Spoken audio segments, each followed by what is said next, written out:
Hello, everyone, and welcome to the 18th episode of 30 Minutes Robotic Milking Edition. I'm your host, Marcia Andres, dairy science professor and extension specialist at the University of Minnesota. With us today, we also have Jim Sulfur, dairy extension educator at the St. Cloud Regional Office. Hi, Jim.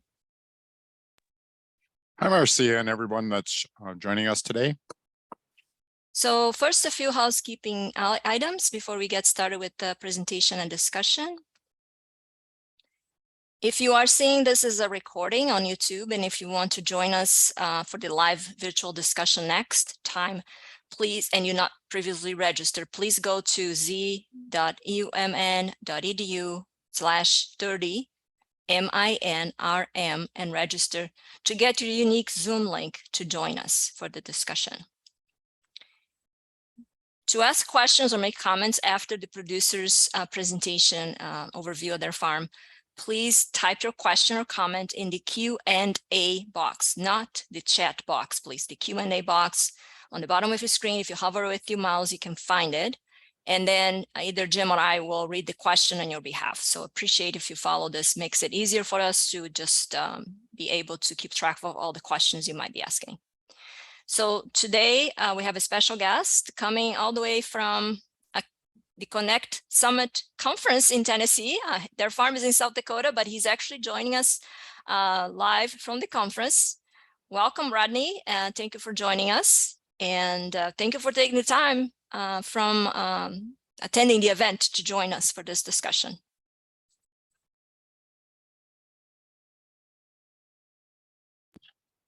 Can you hear me now? Yes. Can hear you, but don't see your screen. So something, let's see what's going on. There we go. Now I see you and I can hear you.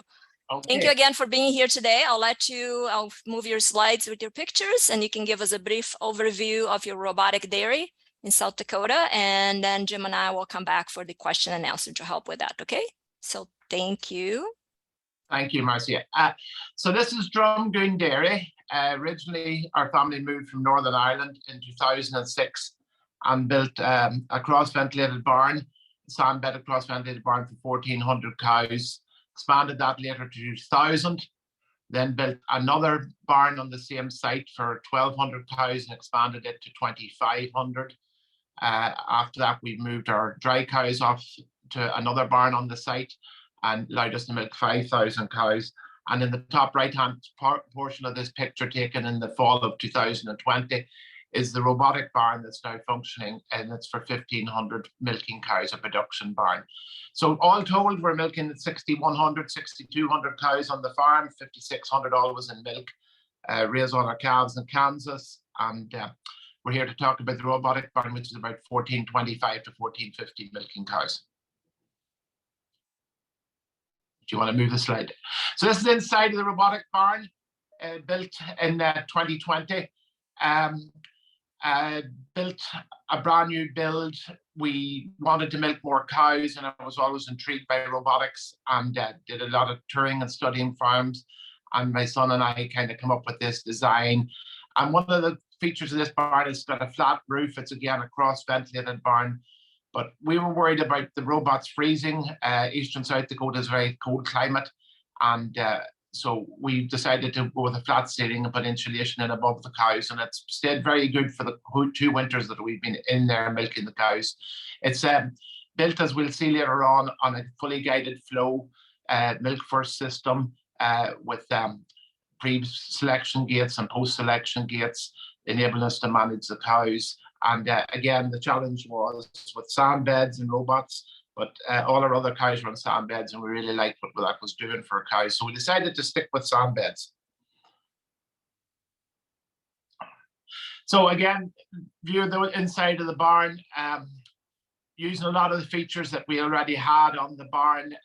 We decided to use minimal of headlocks. So the cows that are in most of the barn are without headlocks. They're just eating on a feed rail, and just our special needs are where we have the headlocks. And our special needs are about 10% of each pen. If the pen's 220, 30 cows, we have about 24 stalls in there for the special needs cows, and again about 24, 25 headlocks in each of those pens. Enables us to do the breeding the selection for preg check, selection for vaccination, dry off, whatever we decide that we're doing on that particular day. Again, they're always pretty much empty during the working day. The cows start selecting at 11 p.m. at night, and the cows have the access back from this, the special needs area back to the robots, to water, to feed. They can go get milked again and still end up back in the special needs area. And it's working really well. Minimizing labour, of course, is always one of our goals, or maximizing the good labour that we have on the farm. So you can see that the pre-selection gate, all cows have to come to the pre-selection gate if they want to get to the feed rail. Their visits to the gates are about 12 visits per day. Of those, depending on milking permissions, some cows get submitted 4 times a day into the commitment area to be milked. Some cows only twice or every 16 hours, or whatever we've set the milking permissions are, to enable those cows to maximize the amount of cows we can milk through the robot and give the cows access to feed. So the cows come to the gates, very easy to learn that, pretty low maintenance on those so far. But it does add an extra alley to your barn design so that the cow has access to feed, access to water there, but nowhere to lay down, access to brushes or the stalls. So the cows typically rotate through that every 3-4 hours, depending on the desire of the cow to eat.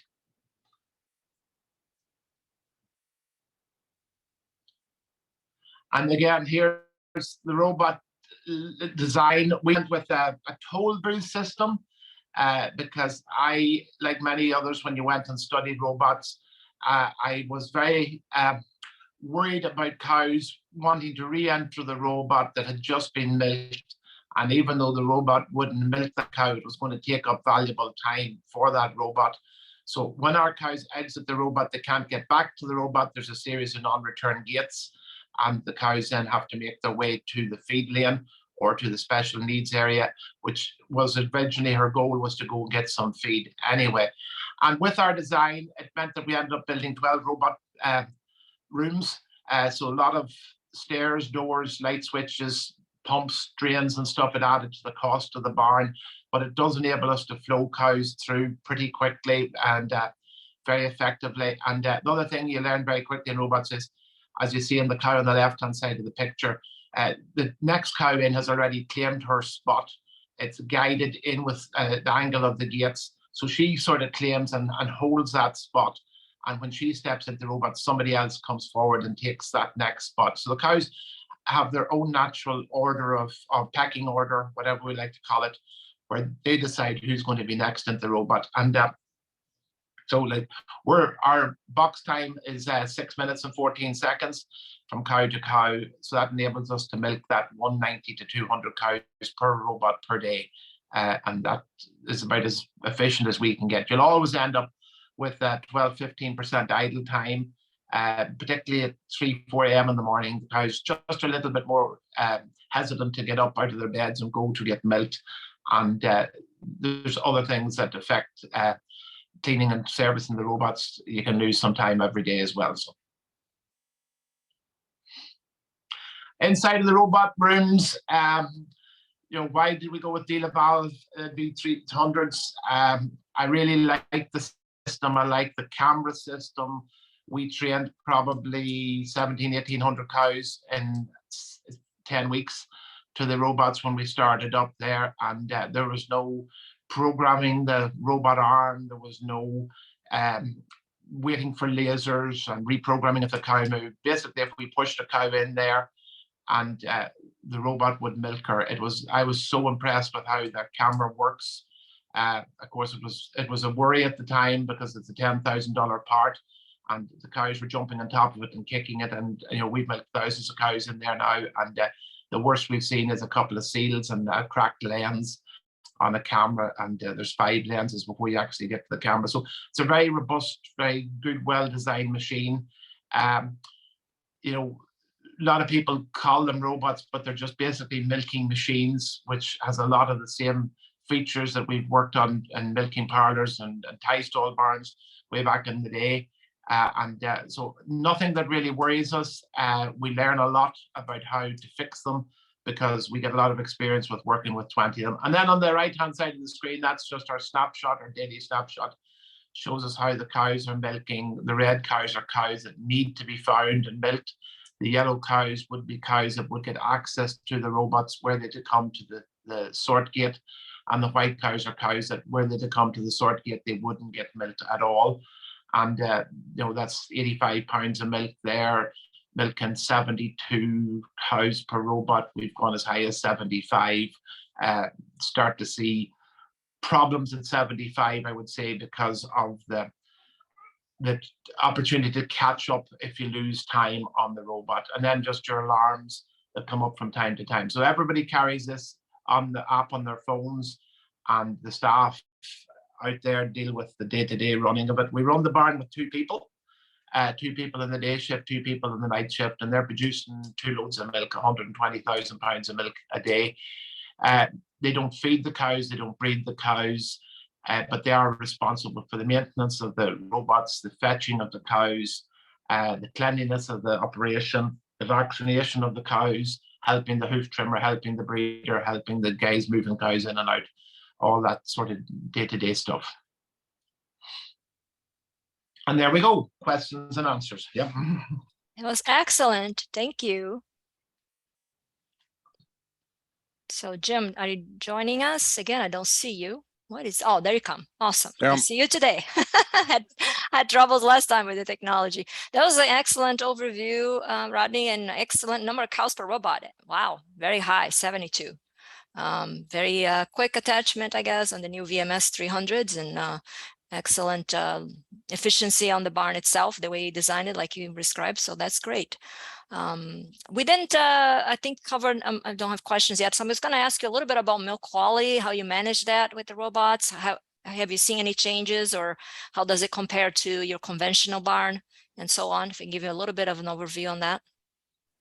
So yeah, our milk quality, we milk a lot of crossbred cows. So we always going for high component milk, and annually we're probably producing the 4433 out there on the barn. Automatic cell counts ranging either size of 200. We as a farm have not treated mastitis or used any antibiotic on any lactating cow for over 4 years. Wow. So yes, we have some high somatic cell count cows. We have got a conductivity measure on the robot. We tend to see cows that by the time we notice them on the alarm sheets that they've had high conductivity for a few days, we tend to have a cow that maybe is going to lose a quarter or maybe needs to be culled from the farm. But so mastitis, not really a big problem. Milk quality, again, as good as our other farms. We have and our 2 parallel parlors. One is late lactation cows, one is early lactation cows. So the late lactation cows always tend to have the best lactation or best milk quality on the farm. The robots would be second, and then the early lactation cows probably third. So yeah. Okay, excellent. Jim? Yeah, there's a question here. I don't know, Marcia, can you go back a slide? It talks about the previous slide had 21 cows on the report. What does that mean? So it must have been on the last report. So those would be 20 in the last 24 hours. That'd be 21 incomplete cows. So my maintenance guy's first job in the morning is to look at that report, and then to go to, there's an individual report on each of the 20 robots in there, and see, is it all coming from, say, 1 or 2 particular robots, and 21's an excellent number. We're happy with that. But if it's above, say, 45 or 50, we usually find it's 1 robot, and it's just sometimes just recalibrating an arm, maybe a little bit of moisture in a lens of a camera, or some little issue going on with the retractors on the takeoffs or whatever. And so yeah, it's impossible to get that number to 0 because cows tend to do things that cause them to be incomplete. So, but it's just a way of tracking what's incompletes for the day. Okay. Okay. Thank you. Okay. I don't know if I understand exactly the question, but what has been your cost of ownership per robot per year? Yeah. So when I decided to do the robot barn, I tasked DeLaval with 3 requests. I wanted to be fit to milk 75 cows per robot, and I wanted to get 75 pounds of milk per cow, and I wanted to do it for $7,500 per cow. We don't get 75 cows per robot because I think if we do that and we have an issue, it just takes us too long to catch up. We don't have enough of a cushion in the system to milk 75 cows per robot yet. Maybe as cows get more used to it, or we get better at doing what we're doing, we'll get there. The next one was 75 pounds per cow. Well, we always are over that, and 85 pounds of our milk probably is energy adjusted to probably 90 something pounds of adjusted milk. So we achieved that one. The $7,500 per cow, we didn't achieve that. We're probably more like $8,400 per cow, but some of that came from the fact that we built it through the COVID year. Some prices that we hadn't locked in got away on us. And also because we were getting some fairly generous help from the federal government through that time, we took the brakes off and we probably built it a little bit higher specification than we had originally planned on doing. And I was my own general contractor. Now, that is just the barn. That doesn't cover the feed centres, and they were already there. We don't have any offices there. We don't have anything too fancy in the line of viewing galleries around there. It's just purely a production barn. Yeah. Okay, thank you. Jim? So there's a question. Can you comment on feeding, Rodney? You know, because there's a lot of people that aren't familiar with a guided flow system. How much do you feed? Do you feed a TMR, PMR? Assume you feed something through the robot. So just comment on what you're feeding, how much you're feeding, how many feeds, etc. So we the reason we went with the guided flow was that we knew from others that we talked that we could get guided flow down to 4 pounds or even lower of pellets per day. Pellets typically are costing us about $60 a ton more than it would cost us to feed the same energy and protein through a TMR. So we're feeding 4 pounds, a little over 4 pounds. There's probably hundreds of cows in there getting 0 as they get towards late lactation, and we see no issue with that. We like that because that way we can concentrate on putting the TMR together. And it's basically the same TMR as our high-yielding cows, minus the value of that 4 pounds of pellets in there, and it's very similar to what the high-yielding cows in other barns are eating. Were I to do it again, or if I build another one, I would very seriously consider not putting feeding in at all. I don't think we really need it. I'd like to come up with maybe some system to have the cow maybe a lick or maybe a molasses drip or something that would keep her there in the robot. But cows don't really need to be fed to be milked. In a guided flow system, they'll flow through quite nicely without feed. I'd say probably 400 or 500 cows don't get feed towards the late lactation. We see no issues there. Interesting. So we didn't discuss much about your fresh cows. What is the protocol? Do they stay in the conventional parlor for a few days and then they come to the robots? How are you managing the fresh cows? So we didn't build any freshening facilities to the robot facility. Our goal is we calve all the cows that have done a previous lactation in the robot. They all calve in our fresh cow barn, and they stay there to day 3, day 4. So 2 days a week, we refill the pens the day after cull and the day after dry off. We bring cows down and refill the pens up. And they come in, as I said, day 2, day 3, day 4. Bring them in much sooner than day 3. They tend to lose that milk because of high conductivity, so we kind of keep them out to day 3. And on heifers, we treat the system, I guess a lot of people do when they have that option. And typically our heifers come in somewhere between 40 days and 70 days in milk. When udders more uniform, we've decided that's the type of heifer we want for the robot. The heifer's temperament is good.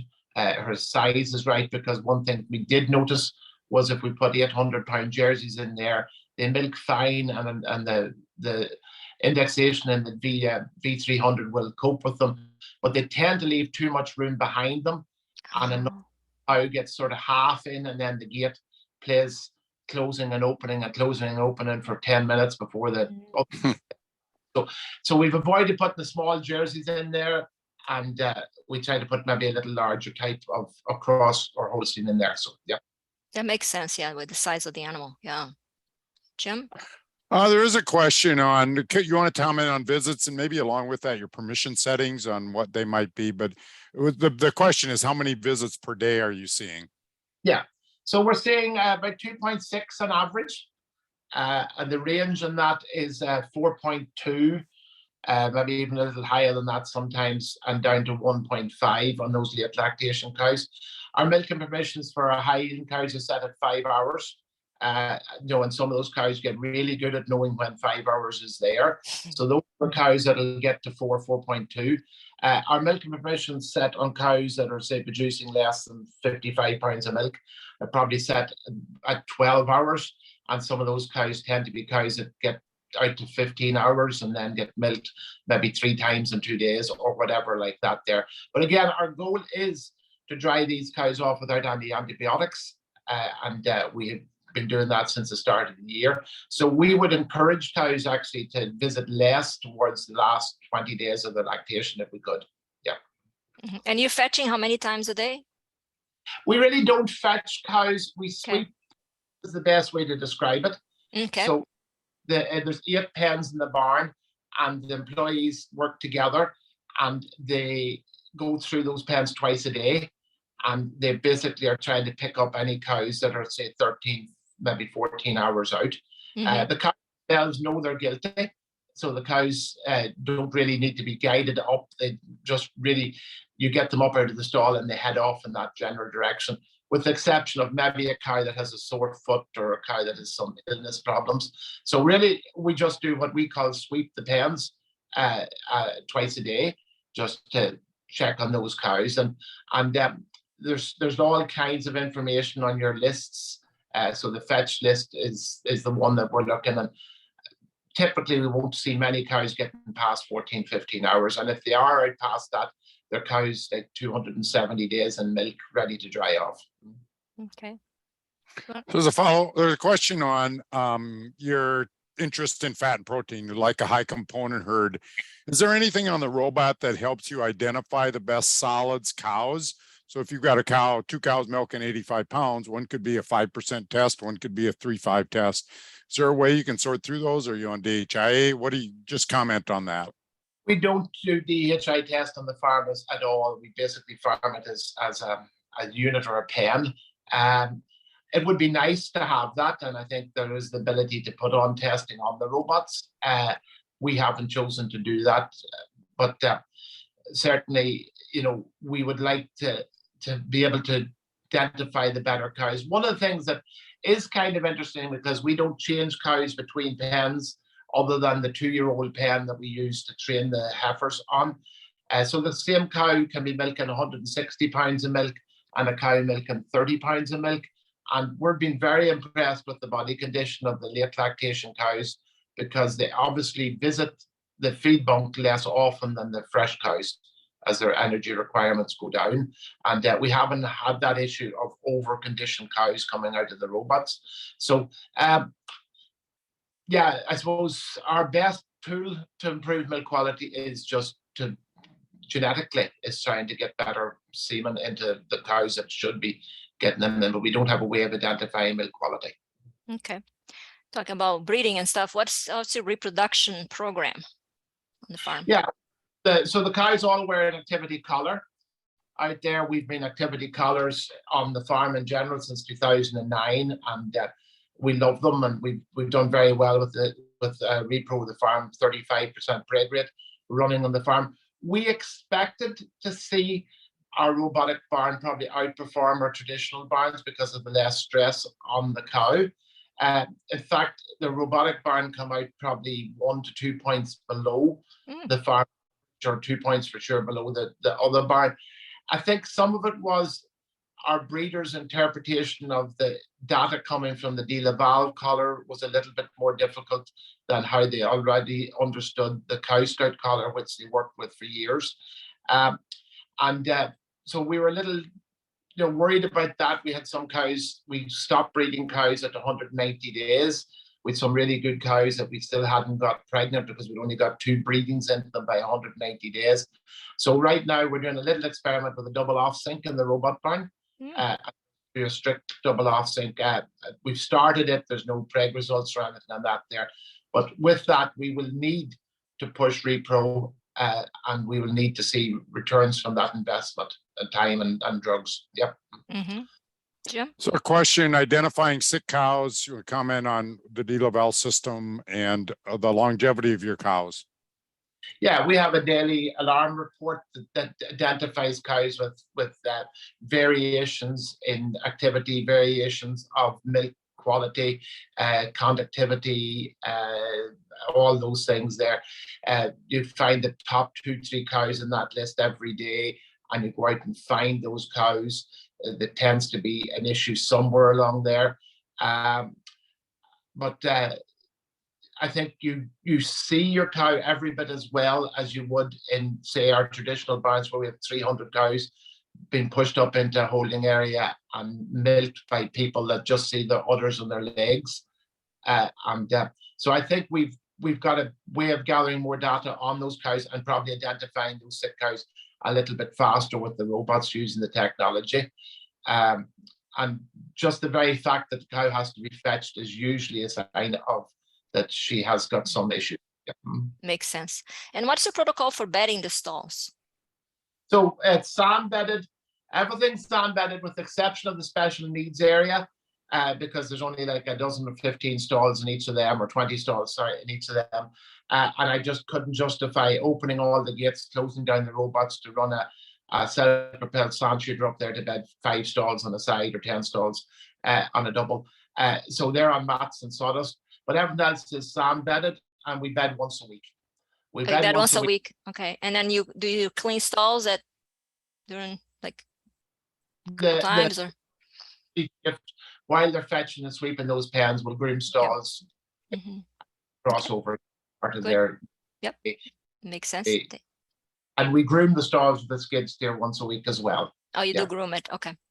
Yeah. All right. So the cows just get locked up on the other side, and then you do one. That we have that. We don't ever have to stop milking. We have automatic scrapers in there, and we have to time our application of sand on whether the scraper's up in the special needs area or not. So we don't have to move any scraper blades or anything there. We move the manure away from the robots to the ends of the barn, so that we don't have waves of manure going past the robots. That's one thing I was fairly adamant I didn't want. So the robots area always stays reasonably clean. Okay, Jim.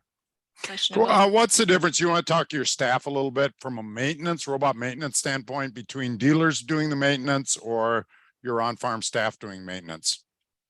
So, Jim, the way I look at it is I've done quite a bit of work there, and my harvesting cost of milk, if I just take the 100 weights of milk by the wages I pay for my 2 daytime employees, my 2 nighttime employees, is probably less than half of what it is to harvest milk in a milking parlor. And that in itself is a saving of a couple of $100,000 or more per year to the farm. But the reality is our service contract for each robot's probably going to be in excess of $10,000 per robot, using the dealership to do most of all the work, the replacement kits. So it's not a wash, because it also costs quite a bit of money to service and look after milking parlors. So I don't ever think we're going to save a lot of money on labor in these, because we'll end up giving it to technicians to look after the robots. But to your question, the robot barn was built for 2 purposes. It was built to see, could we improve longevity of cows on the farm? And today we look like we have our average lactation on the robot barn is now 2.6. where the average lactation on the whole farm is 2.4. Now, whether that continues to grow or it's just because we put a lot of 2-3-year-old cows in there when we started, we'll see. And then the other goal was that we would have staff retention on the farm. And while I say that is, I want my employees to see that there's a career path in Drumgoon Dairy, that they can start on as a milker and do through calves or operations or milking or repair and maintenance, and get to the point where they can become a robot operator, which is a tough enough job, but it seems to be the desired position on the farm. And so they have to learn. I'd like to pair, when I have two people on a shift, I like to pair a good technical cow person with a good technical robot person on each. So, you know, there's 90% of the repairs should be able to be fixed by the employee on that shift. And then we have a WhatsApp group that we use to have other people called up on the farm to come and fix anything that they can't fix. Excellent. Yeah, makes sense. So we've got to stop recording now since we're getting to the 30 minutes here. There are a few more questions. If you can stay, Rodney, you can maybe answer those. I just want to thank everyone for attending today, and special thanks to you, Rodney, for taking the time, especially being at the conference. Your speaker today in a couple hours or so or less, you'll actually be speaking at the conference. So thank you for taking the time for being here. I want to invite everyone to join us back for episode 19 on July 21st. And thank you for being here today. And we'll stop the recording.